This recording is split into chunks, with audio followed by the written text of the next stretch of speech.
Pabalik ako ng Newport World Resort ngayon. Tingnan natin kung na-check out ba yung kwarto ko or hindi. Yan. 4 days akong wala. So pabalik ako ngayon ng Newport. Di ba? Siyempre, magpapalibre na naman tayo.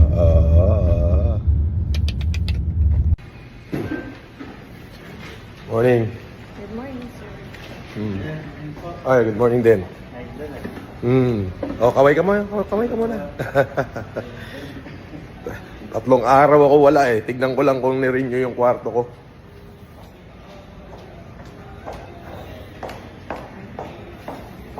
Ay, good morning.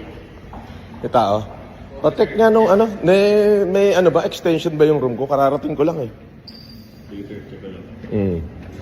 Sabi naman ng BD ko, in-extend daw. Kasi 4 days ako wala eh. Anong number ba? 855.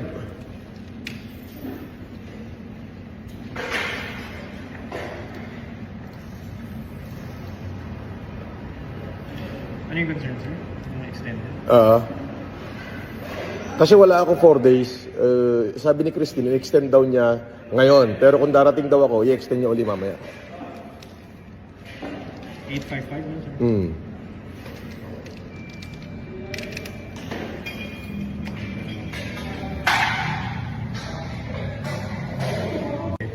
If ever. So, okay. So, ibig sabihin, hindi nila chinek out kahit wala ako. Okay? Good? Ano sa inyo pa pa yung key card, sir? Wala. Wala na. Kaya magdalagay muna ako ng gamit. Assist ko na sila, sir, kasi hindi gumagana yung gawa namin ng susi. Sige. Okay. 4 days kasi kung wala. Busy ko kayo makagago eh. Close ba? Hindi pa rin kayo close? Wala. Oy, ano balita? Naglaro kami po. Saan? Nag-roulette. Ngayon? Hindi mo kami... Wala. 4 days ako wala eh. Sana kahit wala pala ako, hindi binibitawan ng Newport yung kwarto ko, no? Oo, sir. Depende ko sa ano, sir. Baka gago, tain na mo.